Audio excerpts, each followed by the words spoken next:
Welcome to Love Your Library, Hampshire Libraries podcast. I'm Mary Stone, here with my co-host Kate Price-McCarthy. Hi Kate. Hi Mary. This episode comes from Winchester Discovery Centre, right at the centre of the county, and features an interview with ex-SAS soldier and Bravo 20 author Andy McNab.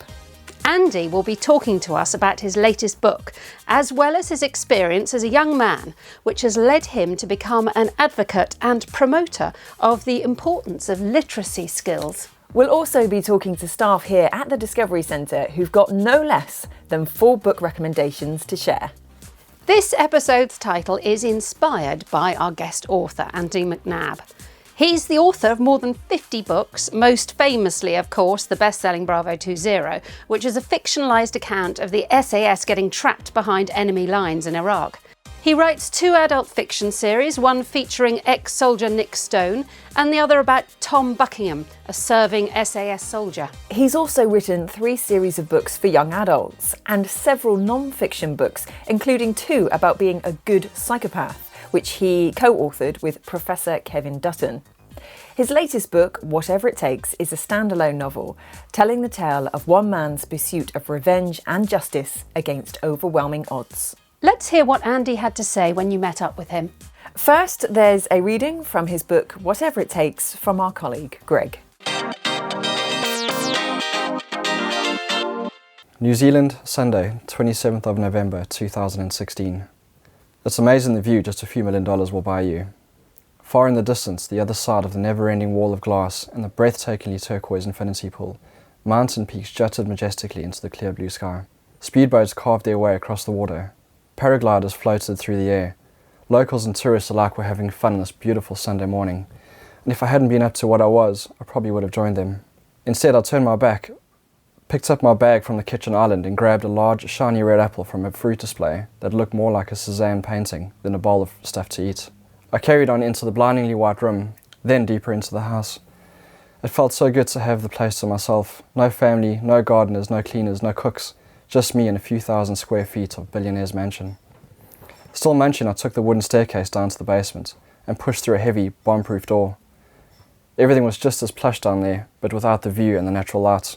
I walked into the den. Well, I say den. Technically it was the family panic room, dug into the hillside and under the house, and about the size of an Olympic swimming pool.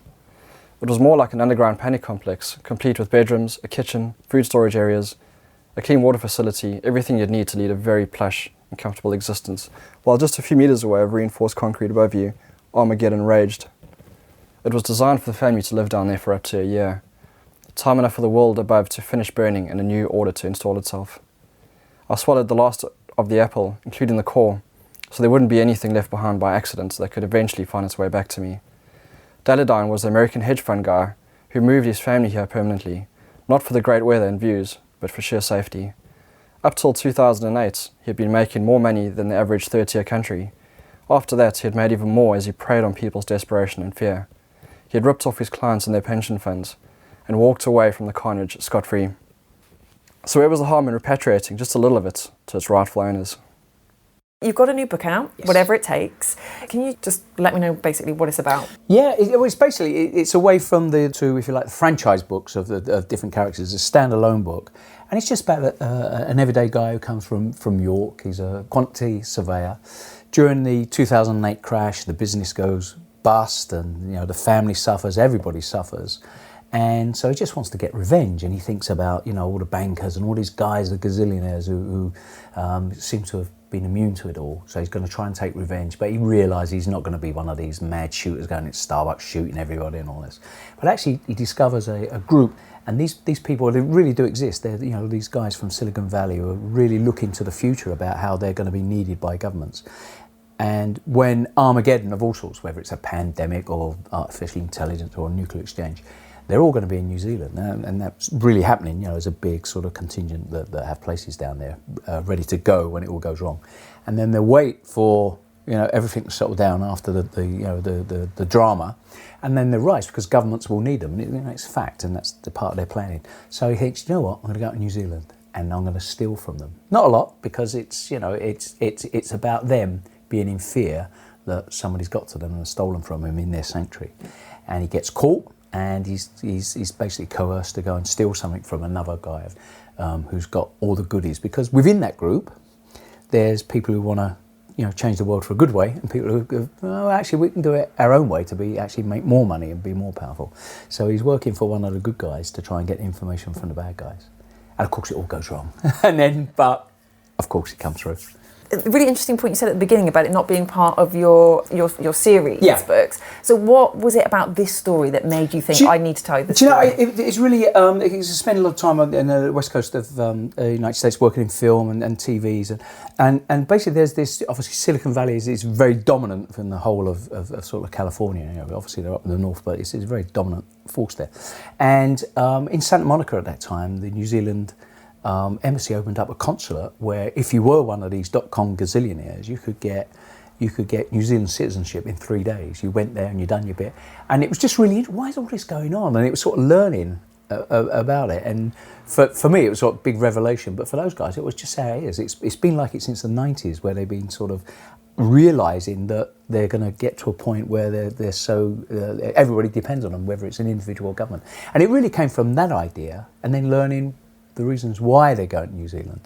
I thought, great, let's do a story. It's all about revenge, The amount of money that he would steal from these houses, from these sort of in effect safe houses in New Zealand, would be their, these gazillionaires sort of, mineral water bill. It's nothing. But it was all about the fact is that when they open up whatever it is and they look in, someone's been here and they've stolen from me.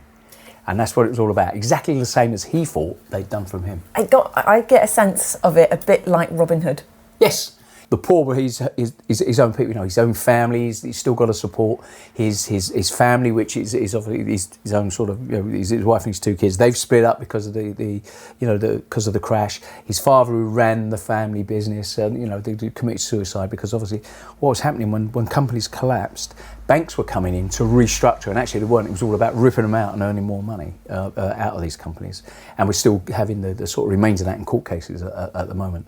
So they were a victim to all that. So the father commits suicide, the mother's ill, he's got family, he's got a sister with all these responsibilities. So go and steal the money, lie about it. I go to New Zealand for a couple of months a year because I have a contract to do quantity surveying with a company that builds shopping malls. So there's a reason for him to bring back money, not millions of dollars, but money, which is sensible, where he can give it all out. So there's a sense of not only revenge, but fulfilling responsibility. One of the things that really struck me was the detail about some of the things that he was doing. And I know that you draw on your military background, but there must be still so much research you have to do. How do you get into that? And how long does it take? Yeah, just get into it, really. I think that for me, when they're writing it, all it is a collection of pictures that hopefully join together and make sense. Obviously the pictures would be different because different. I like that. It's a nice way of describing it. That's what it is. It's group pictures because you're creating pictures in somebody's head that hopefully has got some continuity and they make sense. Characters look different for everybody, but as long as the general theme stays the same going through. So for me, it's pictures. So I think about it as a free act film. A act, and only because it's fortunate enough in the really early days to work initially in Hollywood, and there was a director who told me sort of about structure. He said, look, forget about a traditional writing sense. He says everybody knows a free act drama, whether they understand it or not, because they were exposed to it in TV and film. So he says, do prologue, you have your 3 acts, and you have an epilogue, short and sharp, get out before they get bored. So when I look at a picture, and then you look at, I have the vision of what that scene is, rather than the paragraph or whatever it may be, and go, okay, well, what about that, whatever he's holding, or what about the environment behind him?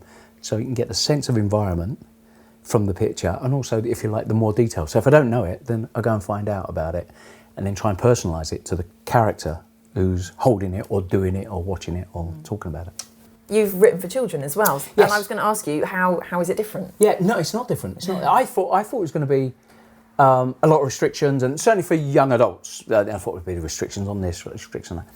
Absolutely not. The only thing in a young adult book you can't do is the young adult cannot physically hurt someone or shoot them, say. But they can fire guns, they can take drugs, they can do, alcohol, all those. It has to be in context, and it has to be in that sort of way that it there's a reason for it to be done. But that is it. Actually, it's quite liberating stuff. Oh, okay, well, there'll be, you can't say that, you can't do that. Actually, the other way around.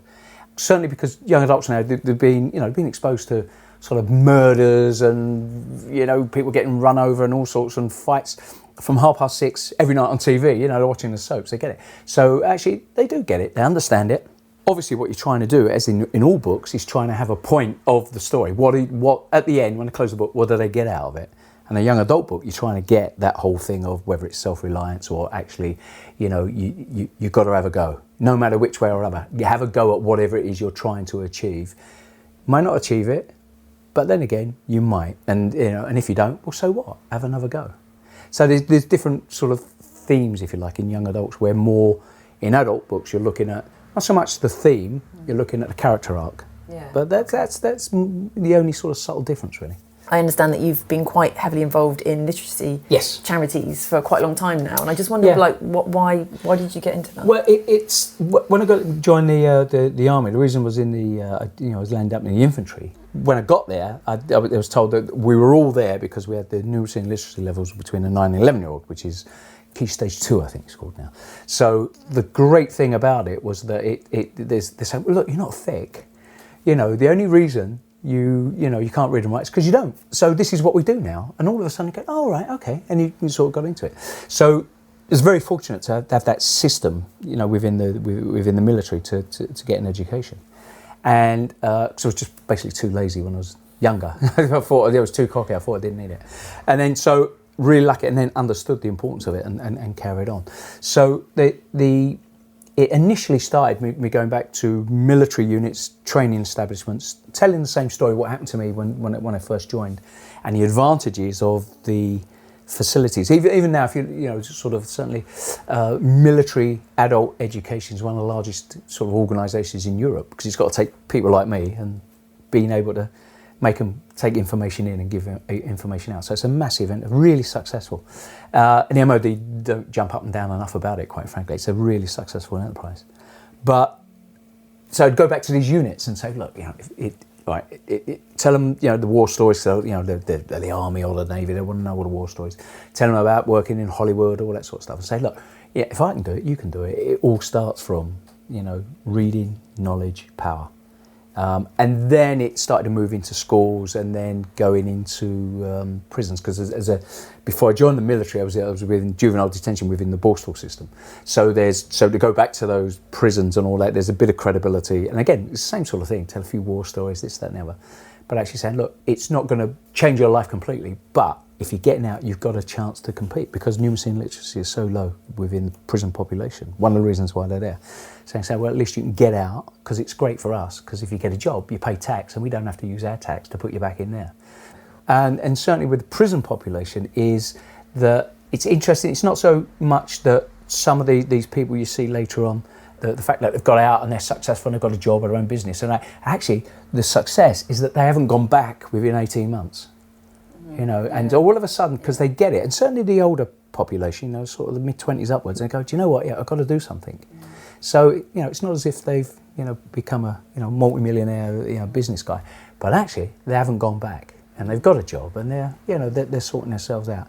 And some of them then go back into prisons and actually say, what happened was, this guy came in, and they even there's write these quick reads, which are for what I call emergent readers, which you've also written. Yeah. And I say the first, because I give them out in prison, so just throw them out, And then I say the first book I read was one of these quick reads. This one, Andy McNab, all that sort of stuff. Give it a go.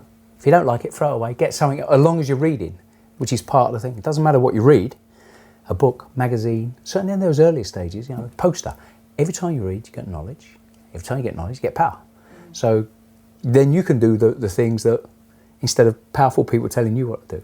So, and all of a sudden they start repeating the same sort of mantra by going back into whatever prisons they were in and doing the same thing. So it's great. And it is hard, because obviously there's so much other different influences as well, whether it's TV, games, films, or whatever, that is constantly striving to be more authentic, more relevant, and all that. So the books have got to keep up with that. Did I read that you wrote a book linked to a computer game? Yeah, I did. Yeah, I worked on Battlefield 3, which is an EA game.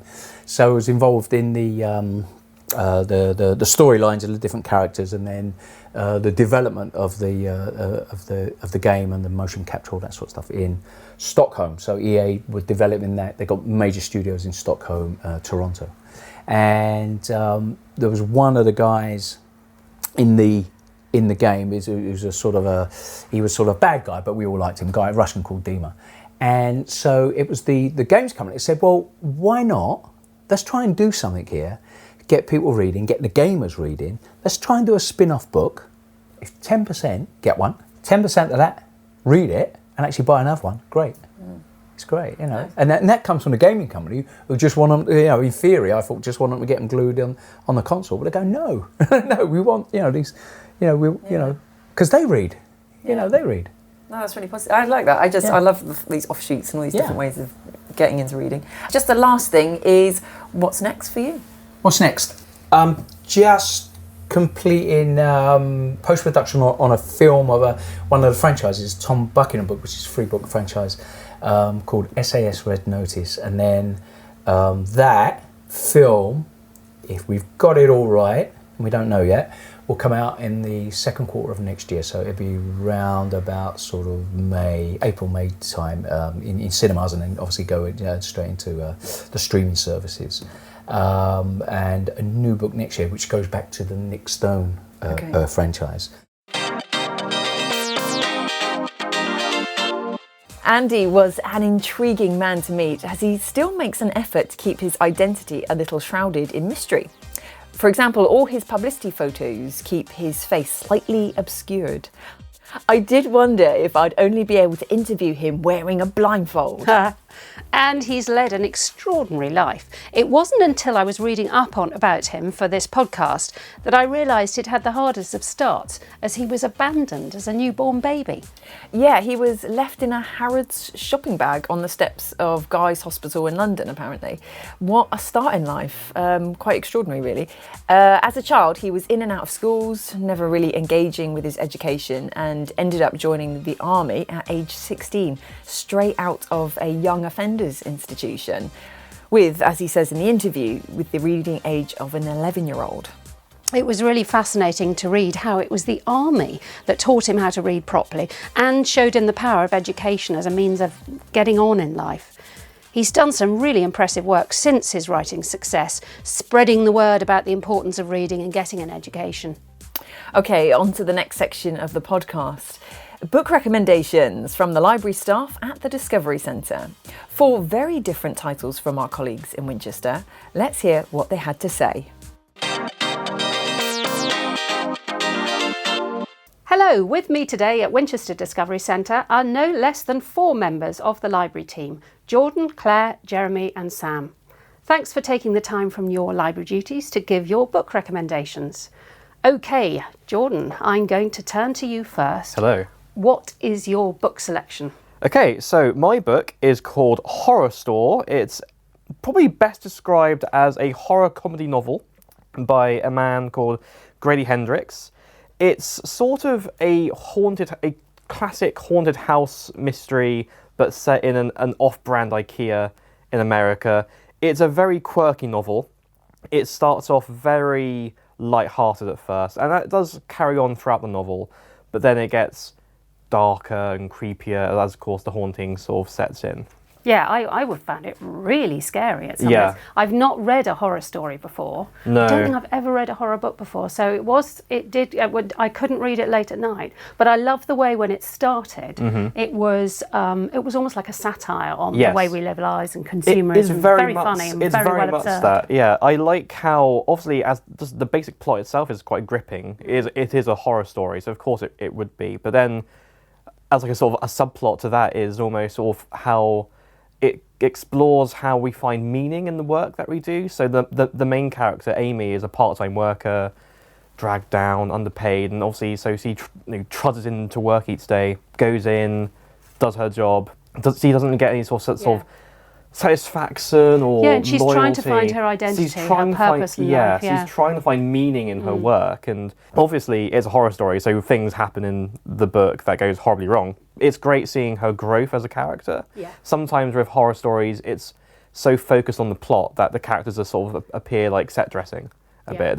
You just move them to one place or another to scare them. And Grady Hendrix really takes care of the characters, and you see that progression throughout the course of the book. Yeah, the relationships develop, and I felt the characters were really well rounded. Yes. I think from the start, it did really remind me of one of my favourite films of all time, which is Shaun of the Dead. So there was the same kind of the beginning sort of satire about modern life, and then this growth of the character finding meaning in what he was doing. Exactly. Yes. No, that's a great comparison. Actually, yeah, that's good. I like that. And as funny as well. Some real laugh out loud moments. Yeah. And how did you first hear about it? Because I've never come across it. So like you actually, I don't really read horror books that often. But as a tradition, I tend to read like at least one around Halloween. So it was back in October that I was just looking on Goodreads, I think, or just fun horror stories to read, and this one came up, and I just found the concept of a horror story set in IKEA just so compelling.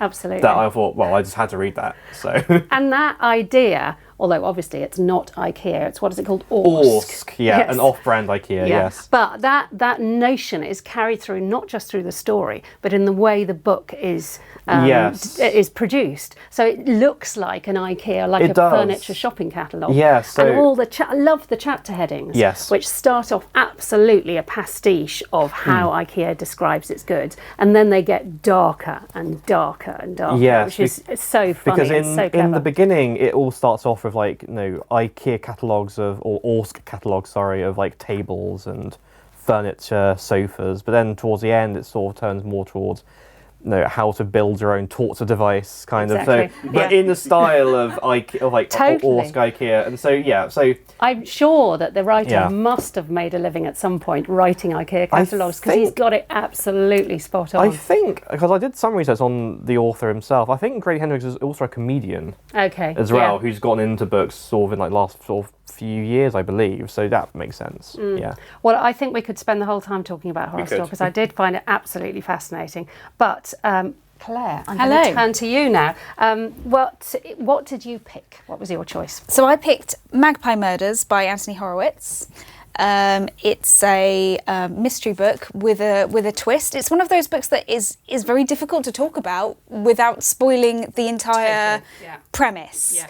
So I'll take you through my kind of first views of it. So bearing in mind, I read this on a Kindle, so I wasn't able to flip through and see what on earth is going on. So the first pages, the contents page, took me completely by surprise because it lists 6 chapters. Yeah. And then suddenly it lists from number 1 again. So it goes 1, 2, 3, 4, 5, 6, 1. Yeah. And of course, I'm thinking, what is this? What am I doing? And then you flick to the first page, and sort of obviously for the benefit of the people listening, they cannot see the copy of the book that I'm holding in my hand. Yeah. But the sound effects of the page turning. Yes. Yeah. The title page says Magpie Murders, an Atticus Punt mystery, Alan Conway. Yeah. And then there is a dedication page about the author Alan Conway, who does not exist. Yeah, that completely threw me at first. Yeah, I didn't know what was going on. And I wanted to flip through and go, am I reading the right book? Yeah. Where is Magpie Murders by Anthony Horowitz? Yes. Who is Alan Conway? But of course, reading on a Kindle, I was unable to do that. And so you start reading, and it is basically I wouldn't even call it a pastiche or a send-up. It is a almost copy of an Agatha Christie Poirot. But I mean, if Anthony Horowitz's background, I mean, he did the fantastic Alex Rider series, which my children absolutely love. But also, he wrote Midsummer Murders, and he did Foyle's War. Yes, which comes up. Yeah. And I think he wrote Poirot. He wrote about 11 episodes of Poirot as well. Poirot, and that comes up in another mystery series that he has written, which is The Word is Murder and the Sentence is Death. Oh, I haven't read that. This had been sitting in my Kindle for a while, and I just read one of his Sherlock Holmes stories and then moved on to this. Summer holiday, I had time to read. And immediately after reading this, I went and read The Word is Murder. Oh, I should have to read that next. Yeah, I just love that he's taking his experience as a murder mystery writer for television to novels, and he's branching out into new genres. Yeah, because at first I thought, goodness, this is just your classic Midsummer Murders plot. Yeah, totally. yeah, it's With all these Midsummer really Murders meets interesting- Poirot. Yeah, all these little interesting characters who all intermingled in this village, and they all had a motive behind a murder. Yes, so yeah. it was just that classic story, and then suddenly you're completely thrown. Yeah, which we you won't get, say anything more about because we don't want to spoil it. No, I'll keep my mouth shut. Yeah, it really is a book that you should go into as blind as possible, because to tell more about it would spoil Absolutely. the intricacy of it. Even though there were times that I found it incredibly frustrating, but he's done that on purpose. He's a very, very clever writer, and he's done that on purpose indeed. And in fact, it's the kind of the book within the book is around the publishing industry as well, which is really which is also interesting. Yes, And you can see the seeds of The Word is Murder, I think, in it, because he's writing about a publisher and he's writing about the world of writing, and I think that maybe in the back of his mind he thought, I can build something out of this, but put more of my experience as a writer into it, and from there possibly The Word is Murder and The Sentence is Death came about. But they're a lot more modern, bit more procedural, I think, in their approach. He is a very clever writer, and I This was is a lot more delighted classic, to read vintage. this, because I'm a big, this is absolutely my comfort reading is mysteries and in Rankin, and I grew up on Agatha Christie. So something like this is absolutely, I loved it for that. It's for somebody who also loved, he's a writer who loves that genre as well. So There's something for both types of mystery lover, I think. There's something for the classic Agatha Christie fans, and there's also something for people who like the more modern thriller kind of crime novels. So that's a great recommendation. Okay, we've been talking about Magpie Murders by Anthony Horowitz. I'm Kate Price-McCarthy, and you're listening to the Hampshire Libraries podcast, coming today from Winchester Discovery Centre. Okay, I'm going to turn to Jeremy now. Could you tell us what your choice is? Okay, yeah, my choice is White Noise by Don DeLillo. Good luck in summarising this in a short amount of time, because it's a very complex book. There's a reason I made some notes. It is, I would say, one of the seminal novels of the postmodern movement of the sort of the latter half of the 20th century. It is split into three distinct acts. You've got the first act, talks about a family, sort of a comfortable suburban middle-class family. The father works as a lecturer at the university. With a very interesting specialisation. Yes, he has created and curated and runs the Department of Hitler Studies and has become something of an academic celebrity on the back of it. He has his family, I think he's on his fifth wife, and they've all got children from previous relationships. So they've got, I think, 5 children of different ages living with them, all of whom are hyper-articulate and very, very quirky in their characteristics.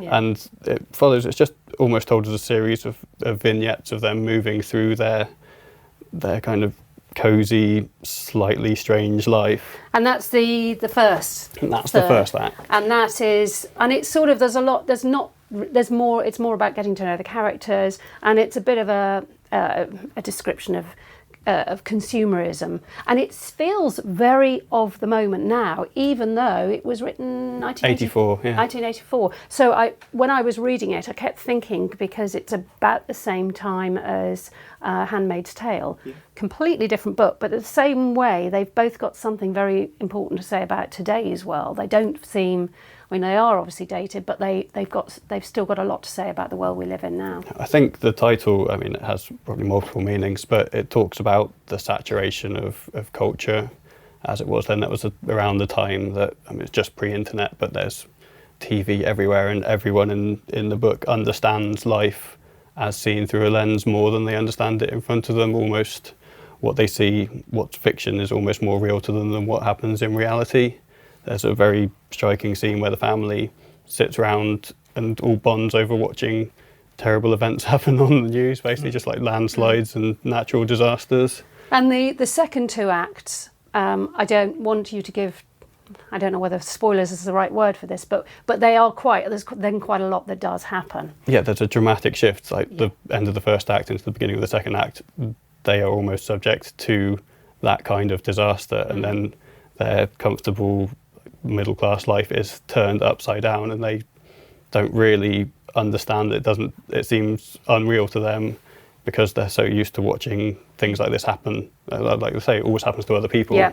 And then they are being those other people. And yeah, it's all uprooted, and then third act, it's all kind of resolved and they come back. Don't give too much away. Don't give too much away. Yes, yes. No, I mean, the acts are very different. So I've heard it described as sort of like a cautionary tale of high-tech America. There's about fear of death is an issue. And so many of the topics it covers are so relevant today. I'm ashamed to say, even though it is described as one of the best books of the 20th century, I'd never read it before. So thank you for introducing me to it. How did you, have you read it ages ago, or is this something that's new to you? Yeah, quite a few years ago. I kind of came into it, sort of backed into it almost. I'm a big fan of people like David Foster Wallace, Thomas Pynchon, people who quote or cite Don DeLillo as a big influence on them. He's not necessarily a superstar writer, but he is beloved of certain types of writers. He's a writer's writer. He's a writer's writer, absolutely. Yeah. Books for people that think they're clever, basically, like me. And there's something beautiful about his prose, really. As much as what happens in the story, it's the way he writes it, his descriptive passages. There's a kind of poetic rhythm to a lot of the way he talks about very mundane things, but he brings them to life in a way that I think few other writers can compare to. Okay, thank you, Jeremy, for that recommendation of White Noise. I'm going to turn to you now, Sam, for a very, very different recommendation. Could you tell us about it? Of course. The book I've chosen is Wolf Brother, which is the first series in the Chronicles of Ancient Darkness by Michelle Paver. The series is essentially a historical fantasy adventure series set in Bronze Age.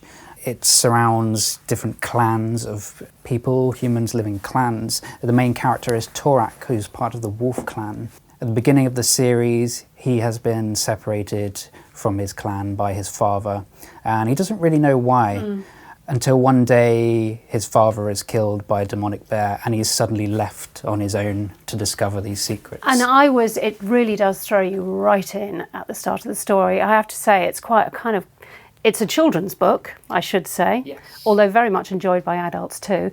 But the opening is quite gruesome, and his father dies right in the opening chapter. That isn't a spoiler. It launches you straight in there, and it's really emotional. And you're as I say, it's very you're thrown right in it. And I think part of the reason why this is such a strong opening as well, that it's actually something that happened to its author. And it's based on a real experience that Michelle Paver had years ago with an encounter with a bear when she was by a riverside somewhere, and suddenly she came across these two bear cubs and her mother, and it's based from her own experience. She describes in the book how her mind, Torak's mind, goes white, and that is the fear that she felt. And I think that's part of the reason why this book is such a strong... Michelle Paver doesn't believe in... She believes in physical research. Everything that Torak goes through in the book, in the series, she has done. She has gone to those places, and I think that's part of the reason why it's such a visceral read. Yeah, totally visceral is exactly the word I was searching for earlier on and not coming to it. Yeah, my children loved this. I didn't read it at the time, and I should have done, because it's such a good read. But I was amazed at the research she did. She went to Norway and spent some time trekking through Norway, wearing the clothes, using the equipment and eating the food that they would have done 6,000 years ago. And I think that's what brings the historical value to it as well, right into the foreground. She's a big believer in doing this, and she doesn't use internet for research. Famously, she has these amazing podcasts that she does where she will show you tools that she's made, same tools that Torak will use out of flint and wood, and she knows the details of everything that's going on. I mean, this was first published in 2004, but I think it's got an even bigger relevant today because it's steeped in nature, about showing respect for nature. In the book, for example, they believe that if they kill an animal and don't make use of it, it offends the world spirit, and I think that's got a big relevance today in teaching kids to respect and have respect for nature. That's true, because there's been a lot of interest in books that are about feeling part of nature and appreciating nature more and the world around us. And this is something I guess she was doing 15 years ago, but she started doing. So that's a very good point. I was really interested. I think the characters in this are great. I mean, Torek, who I understand that Michelle named after a wolf that she studied. Yes, Torek was named after a real wolf, which she spent a lot of time in this reserve studying wolves and their behaviour, and I think that really comes across in Wolf's point of view as well. But in the way Michelle Paver does it, she spent so much time studying these wolves and really getting into their minds, and she finds references for everyday things that are how a wolf might refer to it. So a river is the fast wet, a dead cub is the not breath kind. There's so many of these things that I think more than anyone has done before, she's managed to get inside the animal's head as much as we possibly can, and I think that will makes it even more realistic. Okay, we've been talking about Horrorstor by Grady Hendrix, published by Quirk Books, Magpie Murders by Anthony Horowitz, published by Orion, White Noise by Don DeLillo, published by Picador, and Wolf Brother by Michelle Paver, which is also published by Orion. All of which are available through Hampshire Libraries and through our free download service BorrowBox. And if you read any of the books we've talked about today, let us know what you think by clicking the link in our podcast details, where you'll find information about all the books we've discussed. Thanks for listening to Love Your Library, the Hampshire Libraries podcast. Don't forget to subscribe if you want to hear other interviews and book recommendations. We'd love to hear from you with any comments or thoughts. We'll always read and respond to any questions or suggestions. Do let us know if you've read and enjoyed any of the books we've talked about. And it would be great if you'd rate and review our podcast on iTunes, as this helps other people to find us. Don't forget to come and see us. You'll always be welcomed, whether you're choosing your next book, taking a course, or just having some time to yourself away from home and work. I'm Kate Price-McCarthy. And I'm Mary Stone.